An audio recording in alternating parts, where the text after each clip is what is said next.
राजधानी भोपाल में आयोजित होने वाले ग्लोबल इन्वेस्टर समिट को लेकर उज्जैन में MPIDC के क्षेत्रीय कार्यालय द्वारा उद्यमी संवाद का आयोजन किया गया, जिसमें बड़ी संख्या में उद्योगपति शामिल हुए, जहां उन्होंने अपने सुझाव दिए।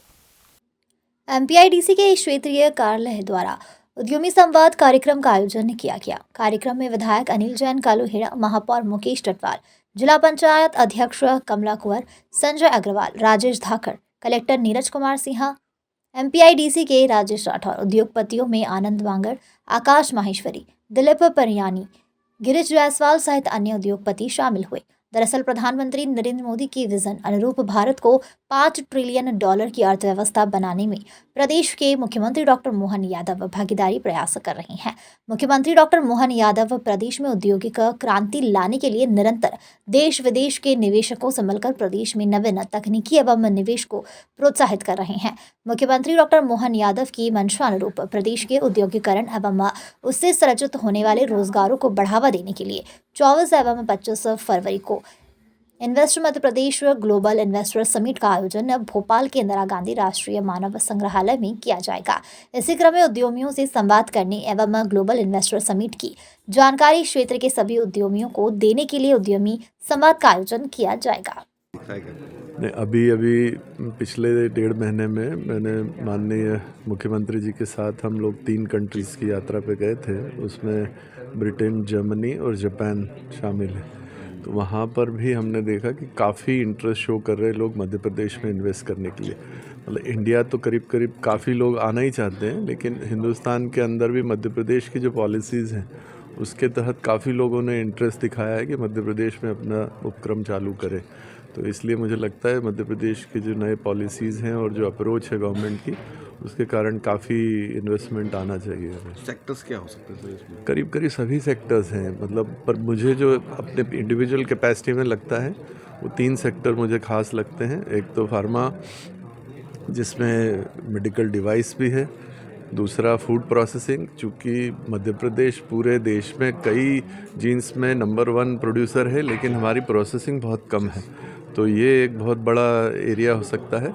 और एक जो अभी कंसंट्रेशन हो गया है IT सर्विसेज का साउथ में और नोएडा में, तो इसकी कॉस्ट बहुत ज़्यादा लग रही है। तो अब मध्य प्रदेश एक उभर के आ रहा है इस क्षेत्र में, जिसमें cost of running the unit भी काफ़ी कम रहेगा और यहाँ पर जो उसके जो टेक्निकल एक्सपर्ट्स हैं, जो लोग काम करेंगे उन इंडस्ट्री में, वो भी बहुतायत से अवेलेबल है। तो इसलिए IT ITS सर्विसेज का भी मुझे लगता है काफ़ी स्कोप रहेगा। पॉलिसी लेवल पे क्या रिबेट चाहते हैं सर, या इंडस्ट्री को क्या मिलना चाहिए? पॉलिसी लेवल पे जो मध्य प्रदेश की एग्जिस्टिंग पॉलिसी है वही काफ़ी अट्रैक्टिव है, लेकिन अभी जो ग्लोबल इन्वेस्टर समिट हो रहा है उसमें सरकार ने इसे मंशा जाहिर की है कि नए सिरे से और भी इंसेंटिव्स देंगे, जिसमें कि एक्सपोर्ट रिलेटेड इंसेंटिव्स या कैपिटल से संबंधित या इंटरेस्ट सबमेंशन। तो ये काफ़ी एक्सपेक्टेड है, तो हो सकता है नई पॉलिसी में ये सब एड्रेस करे सरकार, क्योंकि सरकार को भी ये लग गया है कि बिना इंडस्ट्रियल ग्रोथ के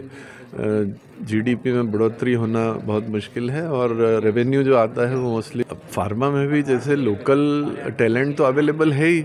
देवास हमारे यहाँ बहुत अच्छी जगह है जहाँ पे रेनबैक्सी सन फार्मा है, और भी इफ्का का बहुत बड़ा प्लांट है, रतलाम में बड़ा प्लांट है, पीतमपुर में कम से कम 15 बड़ी कंपनियों ने SEZ में यूनिट लगाए। तो अब ये जो यहाँ पर जो कामगार लोग काम करते हैं, कर्मचारी, उनको एक्सपर्टाइज हो चुकी है। तो उज्जैन में चूँकि अभी काफ़ी नए इंडस्ट्रियल एरिया डेवलप हो रहे हैं, तो यहाँ भी उनकी जो मंशा है वो यहाँ भी इन्वेस्ट करने की है, इसलिए यहाँ फार्मा से रिलेटेड काफ़ी इंडस्ट्री आएगी। देखिए, माननीय मुख्यमंत्री जी लगातार प्रयास कर रहे हैं कि प्रदेश का और उज्जैन संभाग का औद्योगिकीकरण बढ़े, यहाँ पे बड़ी मात्रा में निवेश आए, तकनीक आए और यहाँ के ज़्यादा से ज़्यादा युवाओं को रोज़गार मिले और एंटरप्रेन्योरशिप को बढ़ावा मिले। लगातार उनके प्रयासों का जो मंथन हुआ है पिछले 1 साल का, उसकी परिणति के रूप में GIS 24 और 25 फरवरी को भोपाल में मानव संग्रहालय में हो रहा है।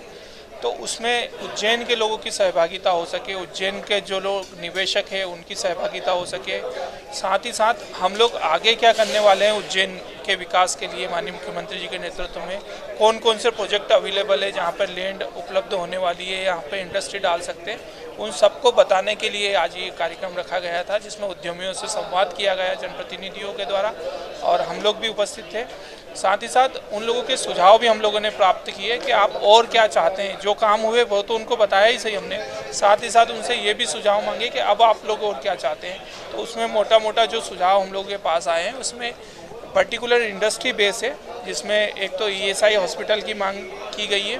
साथ ही साथ जो छोटी इंडस्ट्रीज़ हैं उनके लिए भी जिस प्रकार से बड़ी इंडस्ट्री के लिए प्रयास हो रहे हैं इसलिए उसी प्रकार से छोटी इंडस्ट्री के लिए भी प्लॉट बनाया जाए, इंडस्ट्रियल एरिया बनाया जाए। तो उस पर भी माननीय मुख्यमंत्री जी के नेतृत्व में हम लोग काम कर रहे हैं और सारी चीज़ों को बहुत जल्दी आप माननीय मुख्यमंत्री जी के द्वारा मध्य प्रदेश में और अधिक से अधिक इन्वेस्टमेंट आए और उद्योगों की स्थापना हो और पूरा अर्थव्यवस्था और अधिक बढ़े, इसके लिए सभी संभागों में रीजनल इंडस्ट्रीज़ कॉन्क्लेव आयोजित की गई थी। ये पहली बार हुआ था कि सभी संभागों में जाकर के वहाँ के इंडस्ट्रीज से मिलकर के उनकी समस्याएं जानी गई और क्विक रिजोल्यूशन दिया गया, जिससे सभी क्षेत्रों में इंडस्ट्रीज़ आ रही हैं। इसी के तारतम्य में आगामी 14 तारीख को भोपाल में ग्लोबल इन्वेस्टर समिट आयोजित की जा रही है और इस इन्वेस्टर समिट के माध्यम से पूरे देश प्रदेश के और विदेश के भी इंडस्ट्रीज को इनवाइट किया जा रहा है। वो यहाँ पर आएंगे और अपने इन्वेस्टमेंट के प्रस्ताव रखेंगे।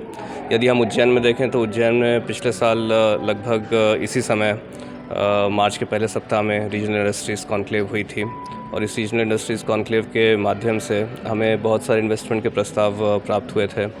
विक्रम उद्योगपुरी के अंतर्गत जो भी प्लॉट्स थे वो लगभग फुल हो चुके हैं। बड़ी बड़ी इंडस्ट्रीज़ वहाँ पे पेप्सिको से लेकर के मेडिकल डिवाइसेस की आ रही हैं और विक्रम उद्योगपुरी का फ़ेज़ 2 हमें एक्वायर करने की आवश्यकता पड़ रही है। तो निश्चित तौर पर पूरा उज्जैन जिला, पूरा प्रदेश बहुत आगे बढ़ रहा है इन्वेस्टमेंट के क्षेत्र में। Thank you. उज्जैन से सचिन सिन्हा की रिपोर्ट।